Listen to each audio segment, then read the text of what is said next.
Com a graça do Senhor, o Senhor conduzindo assim e permitindo, a ideia é nós encerrarmos a meditação nesse dia.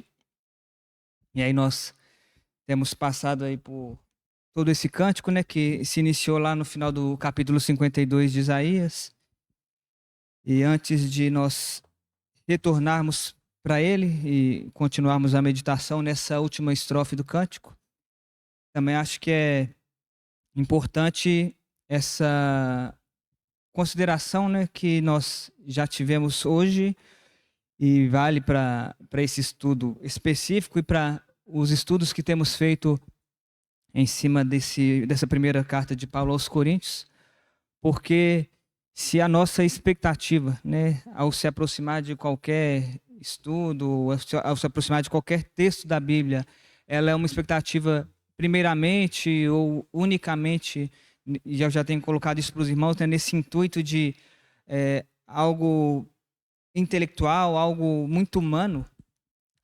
Então, de fato, eu afirmo para os irmãos que nós estamos perdendo o nosso tempo aqui.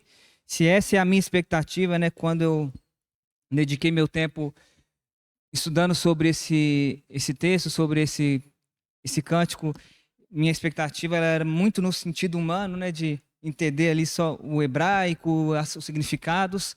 Eu perdi tempo. Eu poderia todos esses dias ter dormido até mais tarde, porque é perda de tempo nós nos aproximarmos do Senhor com uma expectativa humana, com uma expectativa individualista, querendo apenas satisfazer os nossos próprios desejos. Então, também por outro lado, se a nossa expectativa é ela de que o Senhor abra os nossos olhos, né, para nós percebermos, conseguirmos enxergar a realidade dessa obra, dessa cruz, a realidade da própria pessoa de Cristo, e entender que quando nós enxergamos, né, e vemos com olhos espirituais essa obra, nós somos invariavelmente transformados por ela. É uma consequência, né? Quando os olhos são abertos pelo Senhor, nós seremos transformados pela obra do Senhor. Que seja essa o nosso desejo, que seja esse o nosso intuito, quando nós então temos tido essas oportunidades dadas pelo Senhor de meditarmos na palavra dele. Então, para os visitantes, né, a gente tem estudado e feito reflexões em cima da primeira epístola de Paulo aos Coríntios. E eu, nas minhas meditações, eu aproveitei o gancho, né, com respeito a essa mensagem da cruz. Então, quando, por exemplo, no versículo 18 do capítulo 1, Paulo ele fala que a palavra da cruz ela é loucura para os que se perdem, mas para nós que somos salvos ela é poder de Deus. Quando ele coloca que nós pregamos o Cristo crucificado, e esse Cristo crucificado ele é escândalo para os judeus e ele é loucura para os gentios. Aproveitando que Paulo aqui ele faz menção e ele faz notória a obra do Senhor Jesus ali na cruz, eu achei importante receber encargo do Senhor de meditar no cântico de Isaías, ali no cântico do servo sofredor, né, ali iniciando em Isaías 52, porque também, como eu já disse para os irmãos, e vendo também outros irmãos fazerem esse mesmo comentário, que no Antigo Testamento, né, ali no registro, né, do que foi escrito pelos profetas e por outros autores, né, ali é a menção mais clara, mais escancarada com respeito à obra da cruz do Senhor que nós temos no Antigo Testamento. É esse evangelho, essa boa nova de Deus, né, que Deus tem para nós. E por isso eu quis aproveitar essa oportunidade para a gente meditar nesse texto. E antes de darmos prosseguimento, vamos orar mais uma vez?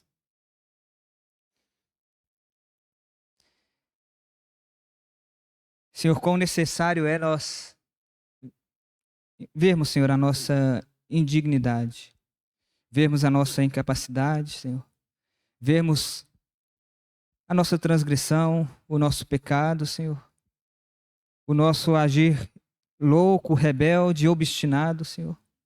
ver quantas vezes nós temos nos afastado de Ti para seguir o nosso próprio caminho, Senhor, para fazer a nossa própria vontade. Senhor, nos perdoe e derrame da Tua luz sobre nós. Derrame, Senhor, da Tua graça sobre as nossas vidas. Precisamos ver o Senhor e enxergar, Senhor, a nossa indignidade. Precisamos olhar para Ti e ver quão asquerosos somos nós, Senhor. Senhor, em nós havia culpa, Senhor, e somente isso. Mas também temos crido que por causa da obra de Cristo, Senhor, essa culpa ela foi levada, foi colocada sobre os ombros de Cristo, Senhor. Obrigado porque temos tido a oportunidade de refletirmos, Senhor, sobre essa mensagem tão importante, tão crucial, fundamental para a nossa fé. Obrigado, Senhor, porque a nossa esperança ela está nesta obra, Senhor. A nossa esperança ela está no Cristo crucificado. Por isso, a nossa oração é para que o Senhor continue nos dando clareza espiritual, abrindo os nossos olhos, os nossos ouvidos, Senhor, para ouvirmos somente a voz do Senhor. Por isso é importante que o Senhor intervenha repreendendo os teus inimigos. Intervenha, Senhor, agindo e se levantando contra eles, Senhor, para que somente a tua vontade seja estabelecida no nosso meio e cumprida nas nossas vidas, Senhor. Tenha misericórdia de nós. Nós oramos no nome de Jesus. Mas então, nós já passamos aí, né, por 4 das 5 estrofes desse cântico, e a última estrofe ela vai iniciar no versículo 10 do capítulo 53, aonde diz que a Jeová agradou moê-lo, fazendo-o enfermar, e quando der ele a sua alma como oferta pelo pecado, verá a sua posteridade e prolongará os seus dias, e a vontade de Jeová prosperará nas suas mãos. Então aqui nós saímos ali dessa menção ou dessa ênfase, né, onde já estava sendo mais uma vez dada com respeito ao sofrimento do Senhor, né, do sofrimento do servo, em como ele se apresenta, ou como ele é mostrado como um cordeiro, como uma ovelha muda, uma ovelha que não abre sua boca. E é interessante porque talvez seria uma palavra que eu usaria, o Pablo ele usou algumas vezes, e nós poderíamos pegar essa palavra para talvez resumir esse cântico, quando a gente usa a palavra paradoxo. Porque todo esse cântico, quando nós vemos a construção e vemos a mensagem nesse cântico, nós vemos grandes paradoxos que aqui são colocados. E aí, por exemplo, né, se no versículo, voltando um pouquinho, se no versículo 8 fala, né, e nós vimos que ali fala com respeito à linhagem, né, à descendência do servo sofredor, né, de que não houve preocupação ou não houve com respeito a ela uma cogitação, alguém que fez menção quanto à descendência, à semente desse servo sofredor. E também como é colocado nesse mesmo versículo que ele foi cortado, né, da terra dos viventes. Aqui nós já começamos a ver um cenário diferente, porque de novo é enfatizado, né, esse agrado do Senhor, esse desejo do Senhor em moê-lo, né? Então esse agrado aqui ele está relacionado mesmo a esse contentamento, a essa inclinação de Jeová em moer, em esmagar o servo sofredor. E talvez seja um pouco mais claro, né, quando a gente tenta colocar, né, como algumas traduções vão colocar, que mais do que um agradar como uma coisa que desde sempre esteve no coração de Jeová, ele tinha agrado em esmagar o seu servo, mas é muito mais no sentido de um caminho que, por causa da escolha do homem, de Adão, de Eva, por causa da escolha deles, o Senhor, ele então ele caminha para um plano de redenção, para um plano de restauração. Então, uma versão vai trazer que foi da vontade de Jeová esmagá-lo, né? Fazia parte do plano dele em esmagar o servo, em causar sofrimento, causar dor no servo. E talvez esse seja um ponto importante de nós entendermos, que o plano do Senhor, o plano de Jeová, ele foi esse em função da queda do homem. Em função da escolha do homem de seguir o seu próprio caminho, de se afastar de Deus, de se rebelar contra Deus, contra os seus preceitos, contra os seus mandamentos. E por causa disso, então nós, ainda que na eternidade, né, o Senhor, ele na sua soberania, então Jesus, ele é o Cordeiro de Deus que foi imolado antes da fundação do mundo, mas quando nós colocamos isso numa linha cronológica, então o Senhor, ele precisa levantar esse plano, ele precisa usar esse plano para que haja a redenção do homem, para que haja restauração do homem. Então, quando aqui é colocado sobre isso, né, sobre esse agradar, o moer o Senhor, então é nesse sentido de que o Senhor ele tinha isso como propósito, como plano, para que houvesse uma restauração com respeito à humanidade.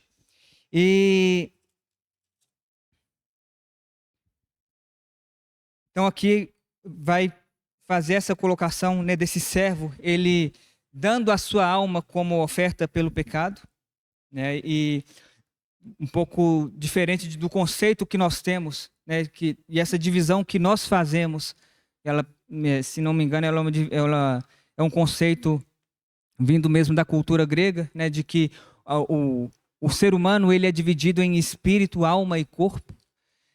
Aqui no hebraico, essa palavra alma, ela não está restrita à alma como uma dessas divisões, né? Como uma dessas partes que compõem o ser humano. Mas aqui a alma, ela quer dizer mesmo a vida, né? O ser vivente. Então, só como exemplo, quando a gente pega, e a gente vai ver que essa expressão da alma, essa palavra, ela vai aparecer nesses 3 versículos dessa última estrofe. E só para nós entendermos que aqui não é o servo sofredor de uma maneira separada, ele entregando a sua alma como oferta pelo pecado, mas ele se entregando como um todo, ele entregando a sua vida. Quando nós vamos lá na criação, em Gênesis, no capítulo 1, então, por exemplo, nos versículos ali 20 e 21, quando fala que Deus, ele ali no quinto dia, ele vai criar, né, e ele vai povoar os enxames, as águas de enxame de seres viventes. Esses viventes é usada a mesma palavra, a palavra alma. Quando também fala deles, da terra nela produzir seres viventes, conforme a sua espécie, também é a mesma coisa, é a mesma palavra alma. E quando também o Senhor Deus, ele está formando, fazendo ali o Adão, ali do pó da terra, e ele então sopra sobre o homem, né, ali nas suas narinas, o fôlego de vida, e o homem passa a ser essa alma vivente. E é justamente isso. A alma, ela é o ser humano ou o ser, na verdade, não somente o ser humano, mas o ser com a sua vida. E por isso é importante nós entendermos que aqui, quando o servo, então, ele entrega a sua alma, ele entregando toda a sua vida, e vai muito no sentido, quando aí a gente vai lá para o Novo Testamento, então, em 1 Tessalonicenses, no capítulo 5, versículo 23, quando Paulo está falando ali que o mesmo Deus da paz vos santifique em tudo, e o vosso espírito, alma e corpo sejam conservados íntegros e irrepreensíveis na vinda do nosso Senhor Jesus Cristo. Então, é esse todo que o servo sofredor está entregando ali. Ou o grande mandamento do Senhor, né, do Senhor Deus, quando é dito, amarás o Senhor teu Deus de todo o teu coração, de toda a tua alma, de toda a tua força, de todo o teu entendimento. E aí é importante nós entendermos essa completude na entrega do servo como oferta, da sua vida como oferta pelo pecado. Que também, quando a gente vai na oferta pelo pecado, essa palavra, ela tanto pode ser relacionado à culpa mesmo, a culpa propriamente dita, a transgressão ali, ao erro, à falta propriamente dito, como a essa expressão que é usada aqui, que é a oferta por causa dessa culpa, por causa dessa falta. Então, o que Isaías está colocando aqui é justamente que, então, quando esse servo ele entrega a sua vida como essa oferta, como essa expiação pelo pecado, e aí nós temos 3 consequências que nos é dito, que nos é mencionado aqui por Isaías, com respeito a esse sacrifício e essa oferta feita pelo servo sofredor. E aqui a gente começa a ver os paradoxos, porque então o servo ele entrega a sua alma, a sua vida como oferta pelo pecado, e como resultado disso, a primeira coisa que é mencionada é que ele vai ver a sua posteridade, ele vai ver a sua descendência. Aqueles de quem não se mencionou descendência, aqueles que não se preocuparam com a descendência do servo, ele, em função da sua obra, em função da sua entrega, em função do seu sacrifício, como resultado disso, agora ele consegue ver como fruto essa descendência, essa posteridade, a sua prole. Um outro ponto que também é colocado aqui como fruto dessa obra é que os seus dias vão ser prolongados, vão ser alargados. E da mesma maneira a gente vê esse paradoxo, porque aquele que muito prematuramente ele foi tirado da terra dos viventes, aquele que muito prematuramente ele foi cortado, ele foi morto, esse mesmo que prematuramente ele foi cortado e tirado da terra dos viventes, ele então terá os seus dias prolongados. E aí é importante nós fazermos menção com relação a isso, com relação a essa... Até algumas traduções, e aí claro que elas estão corretas pelo sentido poético, porque elas vão trazer essa tradução de que os dias desse servo eles vão ser alongados, ou que ele vai viver muitos dias. Mas se nós não temos esse entendimento, né, essa compreensão de que esse servo, ele é o Senhor Jesus, nós poderíamos pensar que ele vai viver muitos dias e depois ele vai morrer. Talvez como, por exemplo, aconteceu com Lázaro ou com outras pessoas que o Senhor Jesus ressuscitou, mas que eles tornaram a vida, só que eles seguiram depois o caminho, né, o curso de todos os homens. Mas não é aqui no caso do servo sofredor, porque quando é dito desse servo sofredor, então, ele tendo os seus dias prolongados, aí nós podemos, por exemplo, ir lá em Apocalipse, quando João, ele vê, né, ele tem a visão de Jesus glorificado, e o Senhor Jesus, então, se apresenta a ele como o primeiro, como o último, como aquele que esteve morto, mas que está vivo, né, e que vive pelos séculos dos séculos. Também em Apocalipse, já no último capítulo, lá no capítulo 22, o Senhor Jesus também, ele mostrando, né, essa sua eternidade, mostrando que ele é antes, ele é o presente e ele é o futuro. Então ele é o alfa, ele se fala, eu sou o alfa e o ômega, eu sou o primeiro e o último, eu sou o princípio e o fim.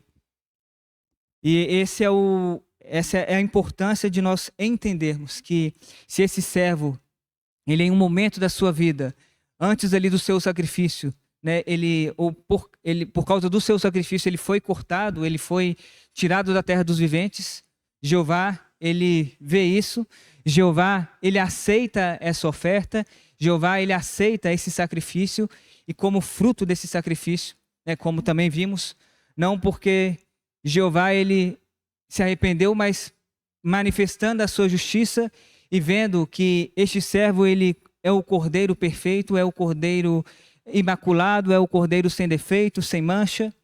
Então, esse servo, ele torna a vida e ele, então, tem aí os seus dias prolongados. Tem até a NVI vai trazer, mais algumas versões trazem que esse servo, ele verá a luz e terá os seus dias prolongados. E, né, isso parece que é essa palavra de ver a luz, ela foi achada ali nos manuscritos do Mar Morto. Então, algumas traduções vai trazer justamente indo para a ressurreição desse servo, né? Indo para esse momento em que, depois de ter a sua oferta aceita, Deus manifestando a sua justiça, ele traz esse servo à vida. E como última menção, né, como última consequência desse sacrifício, dessa oferta pelo pecado, Isaías coloca que o servo do Senhor, né, a vontade de Jeová, os desejos, os desígnios de Jeová, eles vão prosperar na mão desse servo, né? Então, esse servo, ele vai ser bem-sucedido em conduzir e em fazer avançar a vontade de Jeová. Quando vamos, então, para o versículo 11, o versículo 11 vai falar que o próprio servo, ele vai ver o fruto do seu trabalho, né, do trabalho da sua alma, e ele ficará satisfeito. O meu servo, o justo, com o seu conhecimento justificará a muitos, porque as iniquidades deles levará sobre si.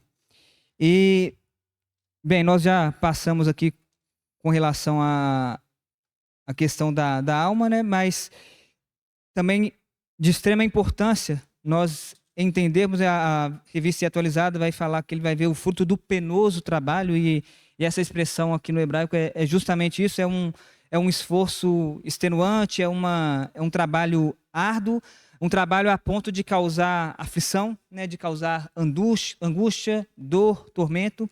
E aí, por exemplo, nós podemos pegar essa palavra que ela é usada quando José, né, para um dos seus filhos, né, dos dois filhos que nascem, para um dos seus filhos, Manassés, ele dá o nome do seu filho de Manassés, e por quê? Né? E é justificado porque Deus me fez esquecer de todos os meus trabalhos e de toda a casa do meu pai. Vamos lembrar que José, quando ele foi vendido para os seus irmãos, ele foi vendido como escravo. Então, trazendo esse sentido de um trabalho extremamente fatigante, a ponto de causar essa dor, essa aflição, esse sofrimento.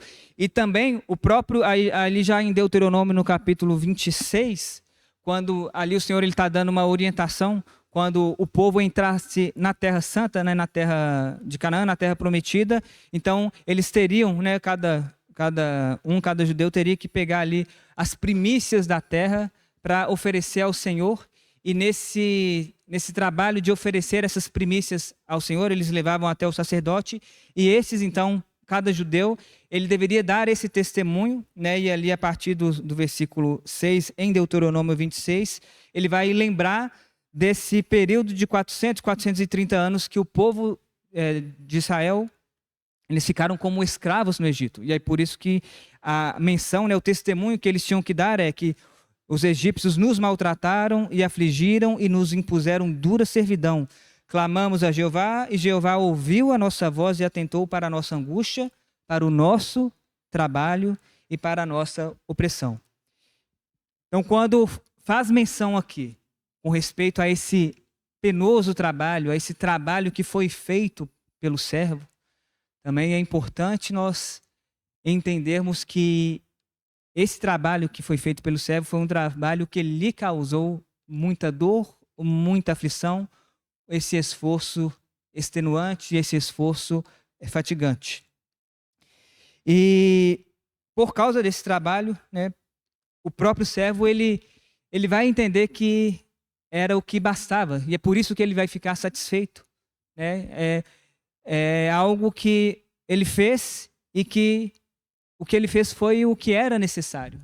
E aí nós lembramos, né, também de maneira quase que automática, talvez, mas desse próprio brado do Senhor Jesus na cruz, quando ele também, reconhecendo o seu trabalho, também reconhecendo o seu sacrifício ali na cruz, ele usa esse termo, né, o tetelestai, que é justamente que está pago, já não tem mais nada para fazer porque já foi quitado. Então aqui o servo, dentro do seu trabalho, vendo aquilo que ele fez, essa oferta que ele, ou como oferta ele se ofereceu a Jeová, e ele também entende que esse trabalho, esse sacrifício, foi algo que bastou, foi algo que se completou, não tendo necessidade de mais nenhuma outra coisa. Aqui vai ter essa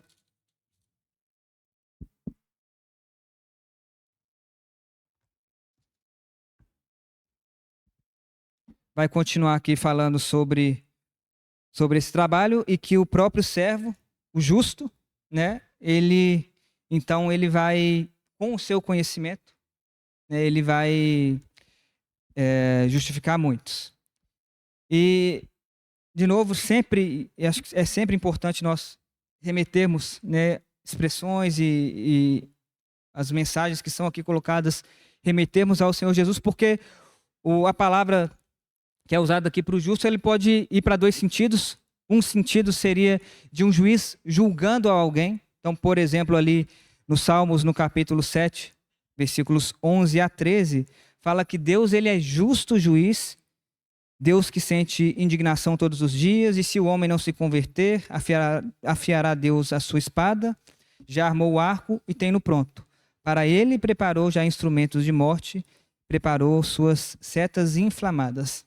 Então, um sentido seria desse justo sendo um juiz que ele, por uma má conduta de alguém, ele vai exercer juízo, ele vai exercer condenação, ele vai exercer disciplina.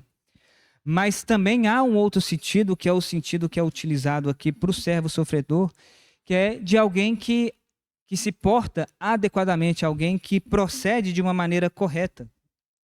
Nós poderíamos pegar o mesmo sentido do exemplo que o Pablo deu com respeito a Jó.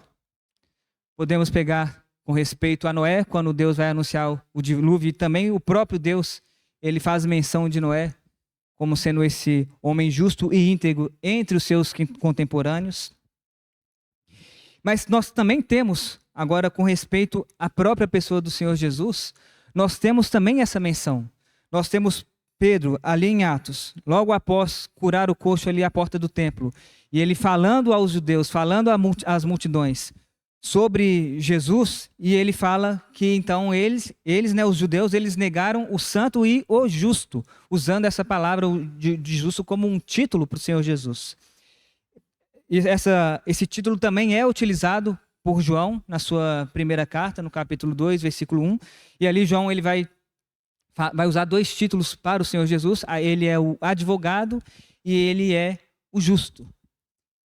Então, a justiça aqui, ela vai estar relacionada, né, e vai corroborar com o que nós já vimos e já passamos, que esse servo, ele procedeu de uma maneira íntegra, ele procedeu de uma maneira adequada, correta, fazendo a vontade do Senhor, fazendo a vontade do Pai, fazendo aquilo que não lhe agradava, mas fazendo aquilo que agradava àquele que o enviou. E é por causa do seu conhecimento, e é importante, né, nós também já passamos alguma coisa parecida com isso, porque pelo conhecimento do servo ele vai justificar muitos, e é pela experiência que ele teve, por aquilo que ele passou. Então, através do próprio sofrimento que ele passou, por causa disso ele então é capaz de justificar a muitos. Porque esse servo, né, que é o homem de dores, o homem que sabe o que é padecer, o homem que é experimentado nos sofrimentos, ele mesmo passou por todo esse caminho aí de angústia, de aflição, de opressão, de castigo, e agora, tendo passado por isso e tendo vivido essa experiência, ele tem a capacidade de justificar a muitos, ou de que muitos vão ser considerados justos por causa do trabalho desse servo. E aí nós precisamos, irmãos, e isso vai fazer parte desse exercício de nós nos enxergarmos, né? Enxergarmos a nós mesmos, enxergarmos a nossa própria condição, porque se nós olhamos para o servo, se nós olhamos para Jesus, se nós olhamos para a cruz, mas nós muitas vezes vamos para um caminho, né, que Paulo ele lembrou ali em Romanos, ele lembrou em Gálatas, o escritor de Hebreus também ele traz esse reforço. Se nós tentamos ir para um caminho de legalismo, no sentido de que a nossa justificação diante de Deus, ela se dará por causa das nossas obras, por causa do nosso procedimento, por causa da nossa conduta, o Senhor ele precisa pingar colírios nos nossos olhos. O Senhor precisa renovar esse entendimento, porque se nós vamos, né, e ali Romanos, no capítulo 3, é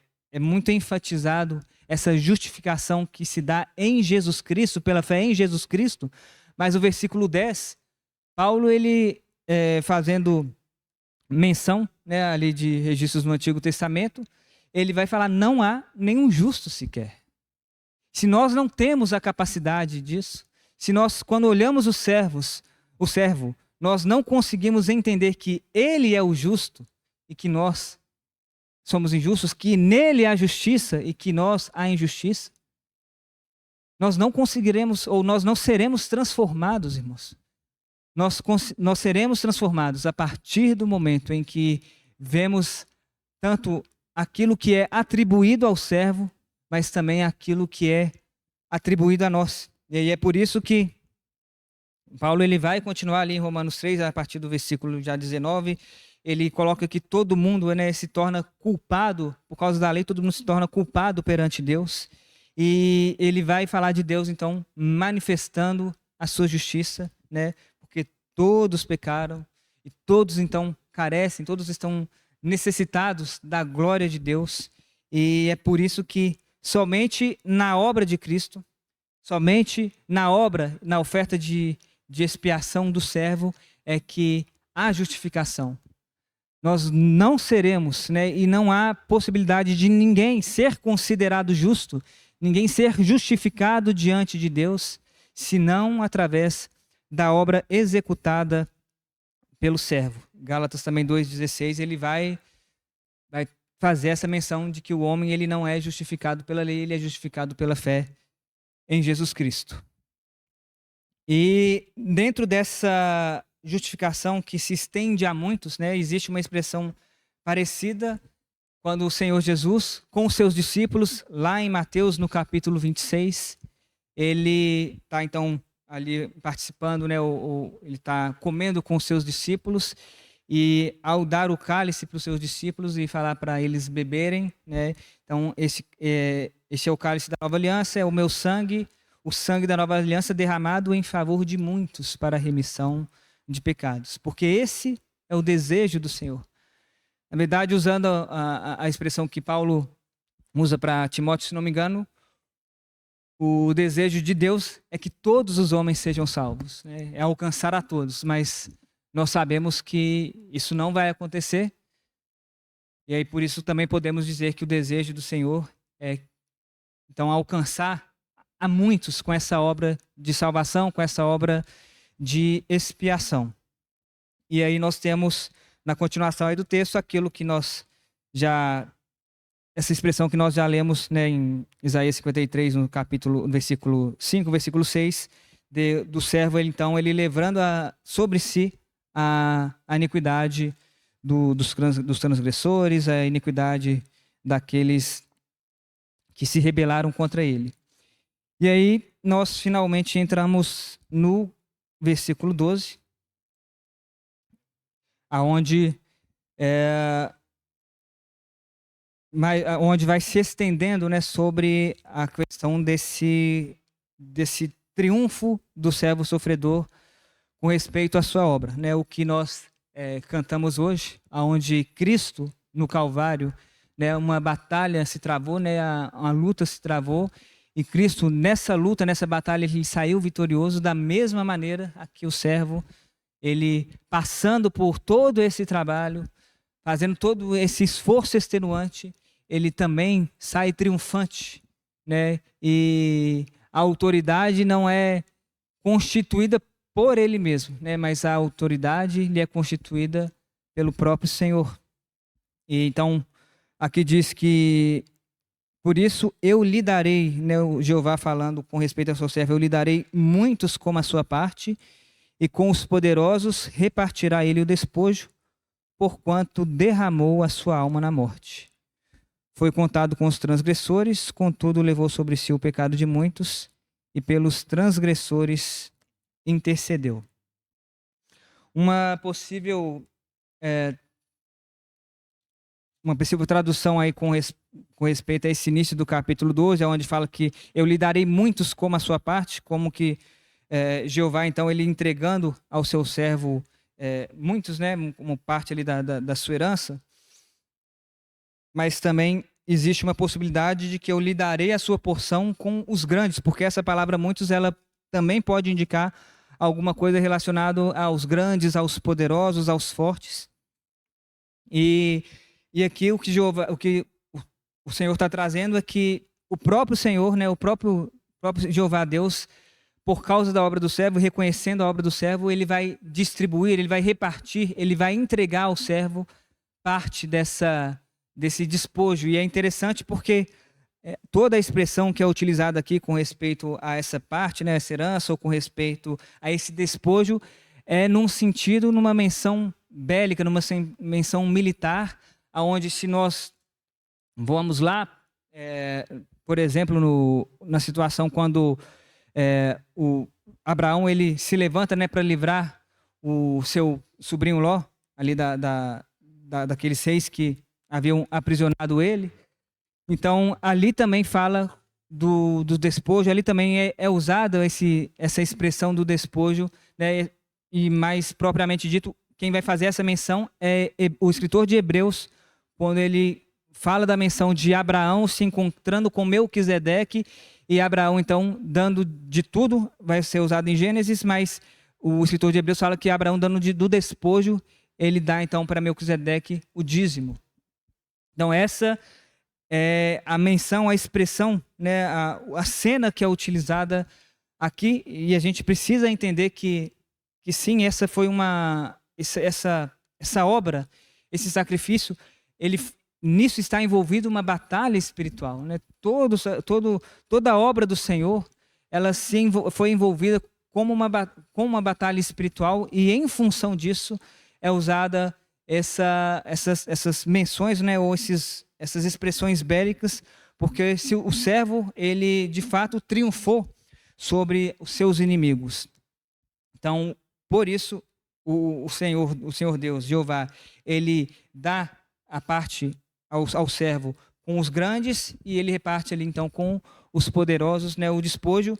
E, na verdade, só para pode ter dado uma confusãozinha aqui, na verdade, quem reparte o despojo com os poderosos é o próprio servo, né? Então, o Senhor Deus, ele dá a parte para o servo, e o servo, então, ele reparte com os poderosos. E isso me lembra muito quando, nessa obra do Senhor Jesus, quando o Senhor Jesus, ele, então, vai constituir, né, reinos, vai nos fazer reis e sacerdotes, né, para reinarmos com ele.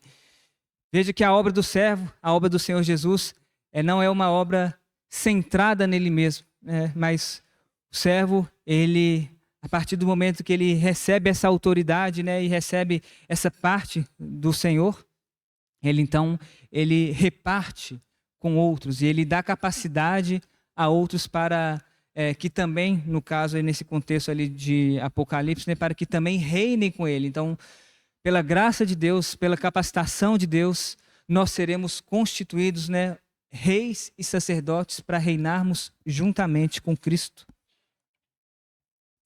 E então nós continuamos aqui, e é colocado, né, que o servo, ele derrama a sua alma na morte.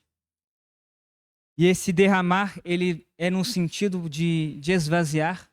Aí, por exemplo, quando Eliezer, ele encontra com Rebeca, e Rebeca está dando água para os camelos de Eliezer, e ela ali fala do cântaro dela derramando, né, esvaziando o cântaro dela.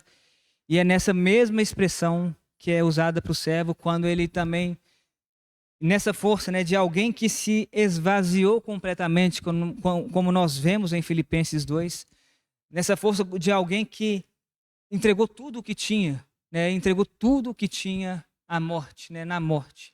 Ele foi até a morte e entregou tudo o que ele tinha. E justamente nessa maneira paradoxal, porque se nós vemos nessa expressão do servo alguém se entregando completamente à morte, ou se entregando completamente até a morte, quando nós olhamos a perspectiva do servo triunfante, do servo vitorioso, nós podemos então usar expressões ali de Oséias, capítulo 13, versículo 14, que é utilizado em 1 Coríntios, no capítulo 15, versículos 54 e 55, lembrando que nesse texto de 1 Coríntios, capítulo 15, Paulo ali, todo o capítulo, ele está fazendo menção com respeito à ressurreição do Senhor Jesus, em mostrar a veracidade da ressurreição do Senhor Jesus. E esse então que foi tirado da terra dos viventes, esse então que entregou a sua vida até a morte e se entregou de uma maneira completa, de uma maneira total, por causa da sua obra que foi aceita pelo Senhor, ele então torna a vida.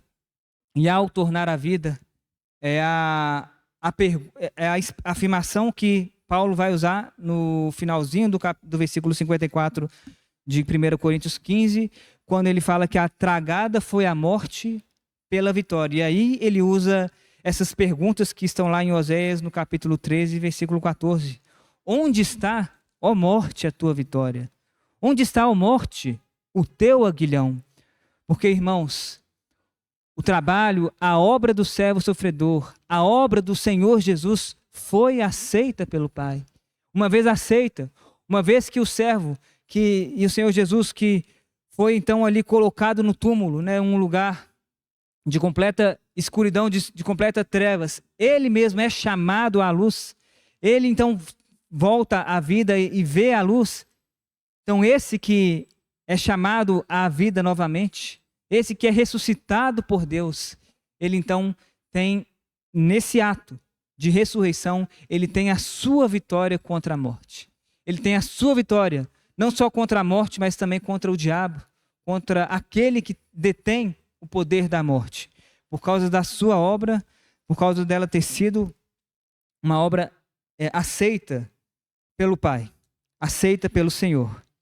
E por causa disso, né, também já vimos na semana passada essa menção de que o servo ele foi contado com os transgressores. Essa colocação até em Marcos, né, quando Marcos no capítulo 15 fala sobre isso, é ali que é feita a colocação de que quando ele foi colocado ou crucificado entre dois malfeitores, então ele foi crucificado para que se cumprisse o que dele estava escrito, fazendo menção a Isaías 53, 12. E eu fiquei pensando, porque talvez muito influenciado pelos filmes, né, muito influenciado por Hollywood, quando nós vemos situações, eu vou usar a expressão parecidas, mas não é parecida, né, obviamente. Mas quando a gente vê um filme onde se a gente pudesse, talvez, escrever um filme, ser um roteirista, e nós contássemos essa história, né, de alguém que sofreu, de alguém que passou por aflição, de alguém que, como também nós cantamos nessa manhã, ele veio para o seu povo, veio para resgatar o seu povo, veio para resgatar os seus irmãos judeus, mas esse alguém, ele foi rejeitado pelos seus. Esse alguém, ele foi não só rejeitado, mas ele sofreu a condenação e a penalidade máxima por inveja, por não crerem que ele era o Filho de Deus. Mas se a gente escreve uma história de alguém, então, que ele como vimos, ele é esbofeteado, ele é linchado, ele é maltratado, ele é escarnecido, é feito blasfêmia contra ele, e ele então vai para esse caminho de morte. Então, se estamos escrevendo isso e nós escrevemos mais que na continuidade dessa história, esse alguém, então, ele é trazido à vida novamente, como que os filmes contariam a continuidade disso? Senão que esse se levantaria em vingança contra aqueles que os crucificaram. E eu não estou viajando não, irmãos, porque se nós nos atentarmos, quando a gente vê os filmes, a trajetória é justamente essa. Aqueles que são injustiçados, quando eles têm a oportunidade de se levantar e fazerem justiça com as próprias mãos, eles se levantam em vingança para penalizar aqueles que o injustiçaram. E eu diria que, de uma maneira muito merecida, essa poderia ser a história contada, né, ou a história seguida, ou continuada nessa obra, né, desse servo que se entregou à morte, desse servo que ele foi trazido à vida e depois disso, então ele se levanta e ele simplesmente vai exterminar todos aqueles que se levantaram contra ele, todos aqueles que não creram nele, todos aqueles que deram falso testemunho contra ele, todos aqueles que menearam a cabeça, que o injuriaram. Mas o Senhor, ele, através de Isaías, ele vai terminar esse cântico de uma maneira impressionante, porque não é esse o fim dessa obra, né? Essa obra não termina com esse servo, então ele triunfando, ele se levantando vitorioso, ele ali no seu cavalo. Isso, para ser mais coerente, isso vai acontecer, mas não ainda, não imediatamente após o servo ter tornado a terra dos viventes, né? E esse servo então que poderia ter se levantado para aniquilar a todos os seus inimigos, né? Nós vemos essa linda expressão, né, que várias vezes nós lembramos de Romanos 5:8, desse que se deu, que demonstrou amor, que manifestou amor àqueles que eram seus inimigos. E ele continuou manifestando amor aos seus inimigos. Ele continuou manifestando amor àqueles que não creram nele. Ele continuou manifestando esse desejo de salvar e de resgatar aqueles que o rejeitaram. E aí, é por isso que eu acho muito impressionante a maneira como Isaías ele vai terminar esse cântico, porque dentro desse exemplo que eu estou dando, talvez nós poderíamos terminar o cântico falando que então lhe foi dado, né, muitos como a sua parte, e com os poderosos repartirá o despojo. E essa é a maneira triunfal e vitoriosa como terminaria um cântico escrito por nós, fazendo menção desse servo. Mas o Senhor Deus, na sua infinita graça, na sua infinita misericórdia, ele vai terminar esse cântico dizendo, né, mais uma vez reforçando, que o servo ele levou sobre si o pecado de muitos e que esse servo ele intercedeu pelos transgressores. Ele intercedeu pelos seus inimigos. Ele intercedeu por aqueles que o rejeitaram, por aqueles que se rebelaram contra ele, por aqueles que viraram o rosto contra ele. Esse servo, ele rogou e ele suplicou e ele se interpôs, ele interviu por estes que o colocaram na cruz. Ele se tornou esse intercessor por esses que o colocaram na cruz, por esses que foram o motivo dele ser levado até a cruz. E nós vemos o Senhor Jesus já manifestando esse coração de intercessão quando ele ali está crucificado e naqueles seus últimas horas de vida, na sua dificuldade, né, quanto a respirar, quanto a ele necessitando de ar, mas ele abrindo a sua boca para interceder ao Pai e pedir ao Pai, perdoa-lhes, porque eles não sabem o que fazem. O Senhor Jesus já se colocando como esse intercessor pelos transgressores. E eu até diria que também com respeito ao malfeitor, ao bandido que se arrependeu, quando o Senhor Jesus ele vai dar essa segurança e essa certeza para esse bandido, né, de que ele estaria com Cristo, o bandido estaria com Jesus no paraíso. Também foi necessário uma intercessão do Senhor Jesus para com esse. E nesses minutos finais, irmãos, eu gostaria e aí eu não vou passar tanto do tempo, mas eu acho importante nós compreendermos esse papel exercido pelo nosso Senhor Jesus como o nosso sumo sacerdote. E a carta aí que nós temos, né, mais rica, mais recheada dentro dessa figura do Senhor Jesus como esse sumo sacerdote é Hebreus. E eu gostaria de ler com os irmãos alguns versos, né, alguns trechos aqui desse texto, porque, irmãos, se não impressiona os irmãos, a mim me impressiona. A mim me impressiona esse cântico terminar dessa maneira. De alguém que, e pegando o próprio Senhor Jesus, de alguém que, quando ele é assunto aos céus e quando então ele se assenta à destra de Deus, e nós temos visto isso, né, como é importante dentro ali do contexto, essa figura de alguém à direita, né, de outro, porque esse alguém ele vai se colocar, como já vimos em João, ele vai se colocar como o defensor, mas também ele vai se colocar como o intercessor, como alguém que vai fazer a representação e a intervenção por outro. E o Senhor Jesus é esse sumo sacerdote. Até pedir para o Samuel colocar, só para nos facilitar, a gente ganhar um pouco mais de tempo, mas um desses textos está lá em Hebreus, no capítulo 5, capítulo 2. Hebreus capítulo 2, a partir ali do versículo 5. E o escritor fala que não foi a anjos que sujeitou o mundo que há de vir, sobre o qual estamos falando. Antes alguém em certo lugar deu pleno testemunho dizendo que é o homem que dele te lembres, ou o filho do homem que o visites.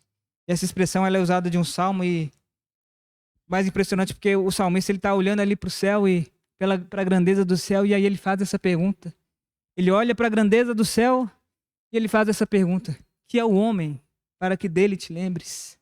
E não só que é o homem para que dele te lembres, que é o homem para que você o visite. Irmãos, e a raça humana foi visitada por esse Deus grandioso, por esse Deus esplendoroso. Esse Deus, né, que indo para a situação do povo de Israel no Egito, que teve seu clamor, a sua aflição ouvida e se atentou. E Deus se atentou ali para o seu povo. Deus se atentou para a humanidade. E mesmo dentro da sua soberania, majestade e grandeza, Deus se lembrou do homem. E Deus visitou o homem. E nessa visitação, o versículo 7 continua dizendo: fizeste-o por um pouco menor que os anjos. De glória e de honra o coroaste, né, que é a consequência, o fruto dessa obra, e o constituíste sobre as obras das tuas mãos. Todas as coisas sujeitaste debaixo dos seus pés. Ora, desde que sujeitou todas as coisas, nada deixou fora do seu domínio. Agora, porém, ainda não vemos todas as coisas a ele sujeitas. Vemos, todavia, aquele que por um pouco, tendo sido feito menor que os anjos, Jesus, por causa do sofrimento da morte, foi coroado de glória e de honra, para que pela graça de Deus provasse a morte por todo homem, porque convinha que aquele por cuja causa e por quem todas as coisas existem, conduzindo muitos filhos à glória, aperfeiçoasse por meio de sofrimentos o autor da salvação deles. E no versículo 16, pois ele evidentemente não socorre a anjos, mas socorre a descendência de Abraão. Por isso mesmo convinha que em todas as coisas se tornasse semelhante aos irmãos, para ser misericordioso e fiel sumo sacerdote nas coisas referentes a Deus e para fazer propiação pelos pecados do povo. Pois naquilo que ele mesmo sofreu, tendo sido tentado, é poderoso para socorrer os que são tentados. Irmão, o Senhor Jesus, ele está intercedendo por nós. Próximo versículo, né, que é o primeiro versículo do capítulo 3, há esse encorajamento. Por isso, santos irmãos, que participais da vocação celestial, considerai atentamente o apóstolo e sumo sacerdote da nossa confissão, Jesus. Considerem atentamente, olhem para ele, voltem os seus olhos, volte a sua mente para o apóstolo e sumo sacerdote da nossa confissão. No capítulo 4, também conhecemos esse texto e esse grande encorajamento que nós temos a partir do versículo 14, quando fala que Jesus, o Filho de Deus, tendo a Jesus como o grande sumo sacerdote que penetrou os céus, conservemos firme a nossa confissão, porque nós não temos um sumo sacerdote que não possa compadecer-se das nossas fraquezas. Antes, foi ele tentado em todas as coisas à nossa semelhança, mas sem pecado.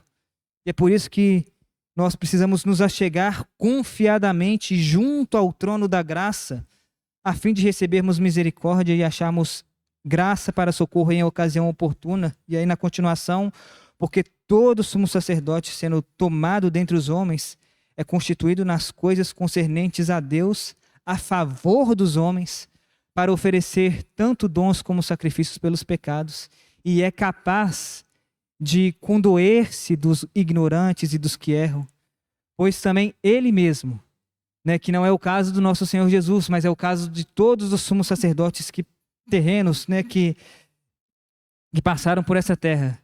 Esses sumos sacerdotes, eles estão rodeados de fraquezas. E o Senhor Jesus, ainda que sem pecado, ele na sua humanidade, ele sofreu, ele sentiu dor, ele chorou, ele se angustiou. No capítulo 6, ele traz essa importante informação, que Jesus, ali a partir do versículo 20, ele, como precursor, ele entrou por nós ali no além do véu, e ele se tornou então esse sumo sacerdote para sempre. Não segundo a ordem de Arão, mas segundo a ordem de Melquisedeque.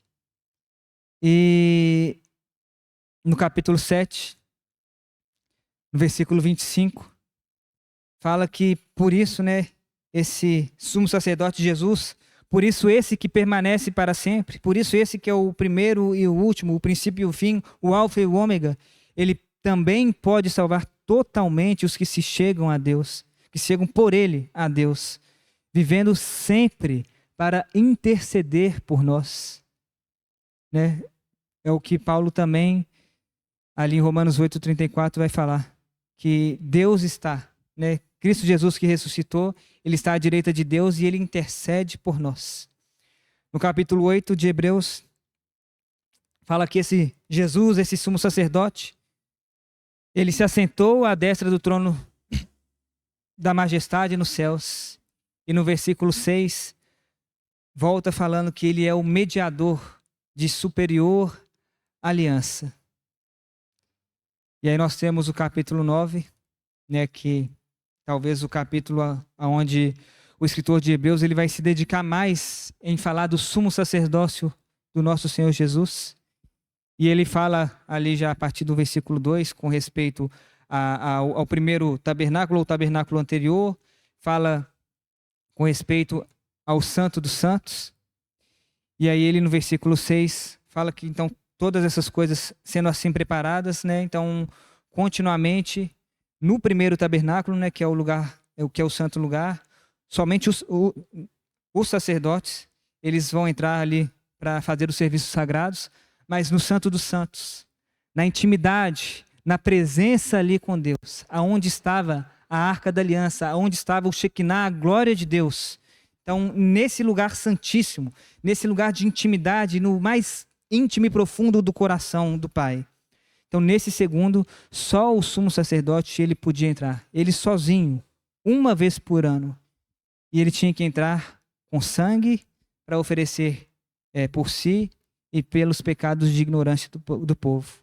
E o versículo 11, então, ele vai trazer que então Cristo, ele veio como sumo sacerdote dos bens já realizados, mediante o maior e mais perfeito tabernáculo, que não foi feito por mãos humanas, e não por meio de sangue de bodes e de bezerros, mas esse sumo sacerdote, ele se apresentou com seu próprio sangue, com seu próprio sangue, então ele entra no Santo dos Santos, e ele entra no Santo dos Santos, uma vez por todas, tendo obtido a eterna redenção.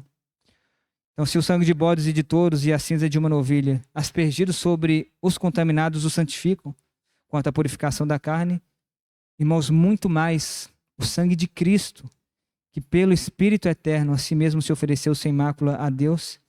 Esse sangue, ele vai purificar a nossa consciência de obras mortas para servirmos ao Deus vivo. não para servirmos a nós mesmos, mas para servirmos ao Deus vivo. E por isso, Jesus, ele é o mediador da nova aliança, a fim de que, intervindo a morte para a remissão das transgressões que havia sobre a primeira aliança, recebam a promessa da eterna herança aqueles que têm sido chamados. Versículo 22. Então, quase todas as coisas, segundo a lei, se purificam com sangue, sem derramamento de sangue não há remissão. E Jesus, no versículo 24, Cristo, ele não entrou em santuário feito por mãos, figura do verdadeiro, porém no mesmo céu, para comparecer agora por nós diante de Deus. Nem ainda para se oferecer a si mesmo muitas vezes, como o sumo sacerdote cada ano entra no Santo dos Santos com sangue alheio, mas ele se manifesta então uma vez por todas para aniquilar, para exterminar, para eliminar pelo sacrifício de si mesmo o pecado. Então, assim como aos homens está ordenado morrerem uma só vez, vindo depois disso o juízo, assim também Cristo, tendo se oferecido uma vez para sempre, para tirar os pecados de muitos, ele aparecerá a segunda vez sem pecado aos que o aguardam para a salvação. O sacrifício de Cristo, ele é perfeito. Por ser perfeito, ele não tem essa necessidade de repetir esse ato. Ele não tem a necessidade, como os antigos sumos sacerdotes, de ano após ano entrar nesse Santo dos Santos, de comparecer diante de Deus, rogando, suplicando, intercedendo pelo povo, porque ele fez isso de uma vez por todas. E existe uma figura muito bonita ali em Levítico capítulo 16, quando nós vimos sobre a expiação, porque quando nós, e aí eu não vou entrar tanto, mas porque quando nós vamos ali em Êxodo capítulo 28, ali fala com respeito a toda aquela veste sacerdotal que o sumo sacerdote usava, né? Então, nós temos ali, a partir ali do capítulo, do versículo 4, aí já vai falando sobre o peitoral, sobre a estola sacerdotal, sobre a sobrepeliz, a túnica bordada, a mitra, cinto, enfim. E eles precisavam estar com essa vestimenta. Só que, irmãos, ali ali em Levítico 16, e isso vai apontar para essa humanidade do Senhor Jesus como sumo sacerdote, porque nesse dia da expiação, o sumo sacerdote ele tirava essa roupa e ele usava apenas uma túnica ali de linho fino.